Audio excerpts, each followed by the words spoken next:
Alhamdulillah, Alhamdulillahil latiful khabir,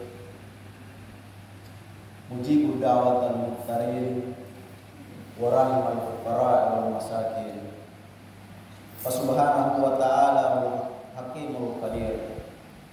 Wa asyhadu an la ilaha illallah wahdahu la syarika lah, lahu bi mulkihi wa la nadir. Wa asyhadu anna sayyidana wa nabiyyana Muhammadan abduhu wa rasuluhul basirun nadir. Allahumma salli wa sallim wa barik ala sayyidina Muhammadin wa ala alihi wa ashabihi ajma'in. Amma ba'd. Fa ya ibadallah, usikum wa iyaya bittaqwallah, faqad fazal muttaqun. Qala Allah ta'ala fi kitabihil karim, ya ayyuhalladzina amanu ittaqullaha haqqa tuqatih wa la tamutunna illa wa antum muslimun. Ma'asyiral muslimin, jamaah Jumat rahimakumullah. Syukur alhamdulillah menunjukkan kehadirat Allah Subhanahu wa taala, Tuhan yang Maha Pengasih lagi Maha Penyayang, yang telah memberi kita berbagai nikmat sehingga kita dapat berbuat dan bekerja, mencari bekal hidup, berusaha dan beramal mendekatkan diri kepada Allah Subhanahu wa taala untuk memperoleh ridha dan keampunannya menuju perjalanan panjang ke negeri akhirat. Salawat dan taslim kita persembahkan kepada junjungan kita, Nabi besar Muhammad sallallahu alaihi wasallam, serta para sahabat, keluarga dan ahli warisnya sekalian. Marilah kita terus berusaha meningkatkan takwa kepada Allah Subhanahu wa taala dengan usaha yang sungguh-sungguh, tanpa mengenal bosan dan putus asa akan rahmat Allah. Kita berusaha terus dengan segala daya menuju puncaknya haqqa tuqatih, sebenar-benarnya takwa. Tidak boleh menyerah kepada takdir tanpa usaha. Harus berjuang terus tanpa mengenal putus asa akan rahmat Allah. Ada jurang, taklukkan dia. Ada hambatan, patahkan dia. Hanya ada dua pilihan: hambatan dipatahkan atau kita korban karenanya. Dan itulah pengorbanan yang tidak sia-sia.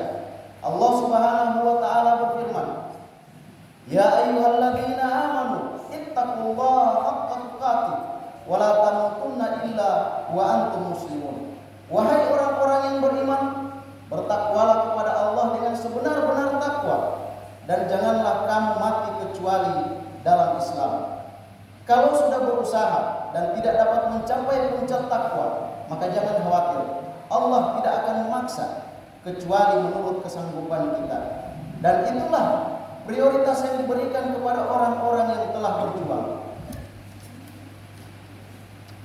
Namun harus diingat bahwa ini bukan prioritas untuk diam di tempat tanpa usaha, sambil melihat orang yang berjuang menuju puncak takwa dengan alasan bahwa saya tidak mampu dan Allah tidak memaksa. Maka sungguh ini adalah alasan yang dibuat-buat untuk bisa terhindar dari tanggung jawab. Sebab berjuang untuk mencapai iman yang sempurna adalah tuntutan agama yang tidak boleh diabaikan. Barang siapa yang telah berniat dan diikuti dengan perjuangan yang sungguh-sungguh untuk mencapai kesempurnaan iman, kemudian dia mati dalam perjuangan itu, walaupun belum sempurna imannya, maka dia akan dibangkitkan bersama orang-orang yang telah sempurna imannya. Ibarat suatu perjalanan menuju puncak, masing-masing orang berbeda kemampuannya menuju puncak takwa. Ada yang memiliki harta, ada yang memiliki kedudukan, ada yang memiliki jabatan, ada yang memiliki ilmu dan keahlian. Maka itulah yang diberikan oleh Allah untuk meningkatkan iman dan amal soleh kita. Maka tidak ada alasan bagi siapapun untuk diam di tempat tanpa ada usaha yang sungguh-sungguh mencari ridha Allah lewat perjuangan dan mujahadah di jalannya. Mengeluarkan sebagian harta di jalan Allah, termasuk mengeluarkan zakat harta dan zakat fitrah, maka adalah dua perintah dari sekian banyak perintah Allah yang tidak boleh diabaikan. Zakat harta untuk membersihkan harta dan zakat fitrah untuk membersihkan diri. Tentu orang akan bertanya, apakah yang dapat mengotori harta dan diri kita? Maka jawabannya banyak. Bagaimanapun manusia pasti tetap manusia. Dia bukan malaikat. Dia pasti memiliki nafsu, dan nafsu inilah yang menyeret manusia ke berbagai persoalan dan pelanggaran. Di saat membeli barang dagangan misalnya, terjadilah tawar-menawar dengan berbagai metode agar pembeli hasil yang menguntungkan, sehingga disadari atau tidak, kadang sudah terselip kata-kata bohong yang berarti terselip pula kotoran. Demikian pula di saat menjual, kadang terselip kata-kata dusta untuk menarik perhatian si pembeli. Barang ini keuntungannya hanya sedikit, padahal sudah melebihi dari yang wajar. Begitu pula dari berbagai bentuk promosi dan reklame yang semakin hari semakin meningkat, maka disisipkanlah kata-kata indah dan meyakinkan konsumen. Namun hasilnya tidak seindah berita reklame. Belum lagi kita bicarakan keaslian benda-benda palsu yang kini hampir terdapat di mana-mana, sehingga untuk mencapai yang benar-benar asli sangat sulit dibedakan. Semua ini adalah penyebab harta menjadi kotor. Bahkan salah satu yang sering menjadi kebiasaan pengusaha ialah sengaja mengulur-ulurkan waktu pembayaran upah buruh, sehingga kadang terjadi sang buruh terpaksa harus mengambil barang dagangannya di toko dengan harga yang tidak sesuai pasar, yang berarti si pengusaha tersebut telah mendapatkan keuntungan berganda dari pembayaran upah buruh yang diulur-ulurkan. Di sisi lain, masih ada pula pengusaha yang sengaja membiarkan karyawannya terus bekerja tanpa peduli sholat 5 waktu. Dia tidak mau menghentikan karyawan di saat sholat karena hal itu akan merugikan perusahaannya dan sebagainya. Padahal perbuatan ini adalah perbuatan yang bertentangan dengan ajaran Islam. Walhasil, sangat banyak hal yang menyebabkan harta menjadi kotor. Dan kalaupun tidak ada sebab yang mengotorinya, kewajiban zakat tidak akan pernah gugur. Karena di dalam harta orang kaya itu terdapat titipan Allah untuk orang-orang yang miskin. Firman Allah Subhanahu wa taala, "Wa fi amwalihim haqqul lis-sa'il wal mahrum." Dan di dalam harta mereka itu ada hak orang yang meminta dan milik orang-orang miskin. Ma'asyiral muslimin wa jumratal muwahhidin rahimakumullah. Masalah diri pun demikian. Bagaimanapun menjaga diri untuk tidak salah, pasti akan keliru juga. Sebab manusia memang tidak akan luput dari sifat-sifat yang kurang. Sampai kapanpun manusia akan masih tetap manusia. Dia memiliki keterbatasan. Apalagi yang namanya nafsu, yang memiliki berjuta keinginan. Sudah pasti ada saja yang menyebabkan dia terseret kepada perbuatan salah yang menghasilkan dosa. Apalagi di zaman sekarang ini, pergaulan semakin tidak terkendali, persaingan semakin ramai, dan komunikasi semakin canggih, maka kesalahan pun pasti semakin bervariasi. Walhasil, hampir tidak ditemukan orang tidak terjebak kepada dosa. Kemana-mana orang pergi, di mana-mana ada kemungkaran, yang berarti bagaimanapun menjaga untuk tidak bersalah, maka pasti akan bersalah juga. Apalagi kalau harta yang kotor dimakan lagi oleh diri yang kotor, pasti akan berganda kotorannya. Segeralah sucikan diri sebelum datang murka Allah. Sebab kalau dia marah, maka pasti akan terjadi sesuatu yang merugikan diri sendiri. Sungguh suatu kesempatan bagi orang-orang yang ingin mendapatkan kejayaan abadi, mengeluarkan zakat harta dan zakat fitrah. Zakat fitrah adalah kewajiban diri, tidak memilih yang bersih, apalagi kalau memang nyata-nyata kotor. Sebab anak yang lahir di malam lebaran pun wajib dikeluarkan zakat fitrahnya. Ini isyarat dari Allah bahwa asal manusia itu suci, maka harus dijaga kesuciannya. Asal manusia itu fitrah, maka harus difitrahkan. Jangan ada niat yang salah dalam membesarkannya.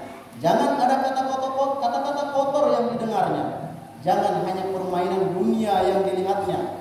Perlu dan sangat penting sekali diperdengarkan kata-kata yang mengandung iman, kalimat thayyibah sejak dari ayunan. Perdengarkanlah kepada anak kalimat la ilaha illallah setiap hari di telinganya, agar di saat dia dewasa nanti dia akan mencari dan terus berjuang untuk mendapatkan hakikat kalimat itu. Ma'asyiral muslimin, jamaah Jumat rahimakumullah. Bulan yang mulia ini adalah waktu yang paling tepat untuk membersihkan harta dan diri kita. Apalagi zakat fitrah yang memang tempatnya justru di bulan ini.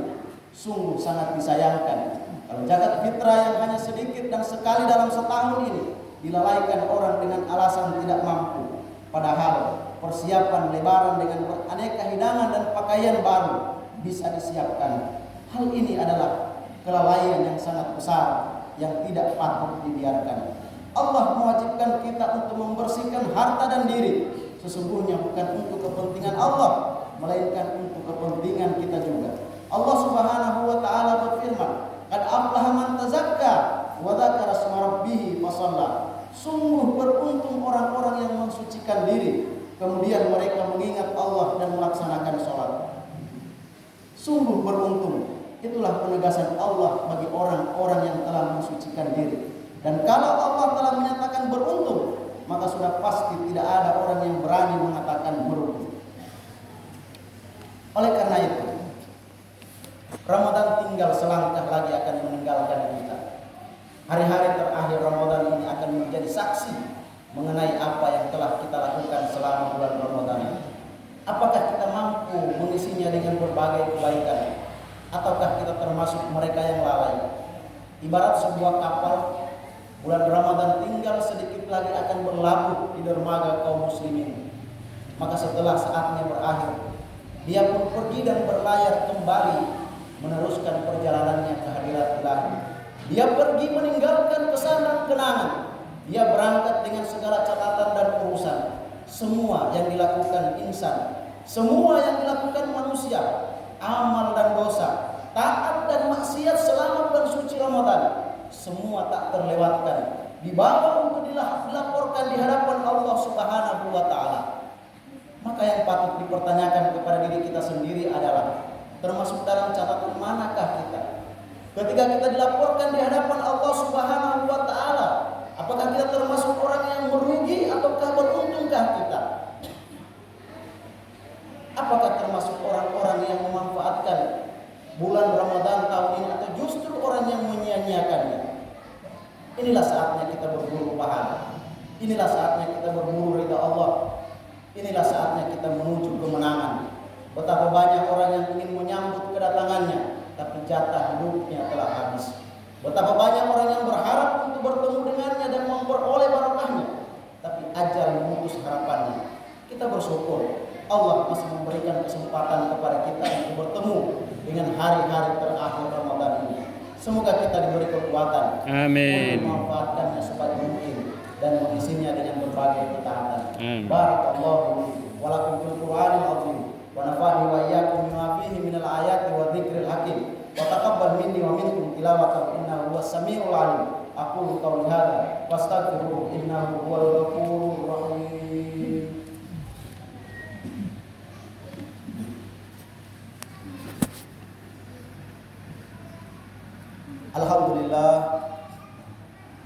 Alhamdulillahilladzi amarna bil ijtihadi wal ihtisami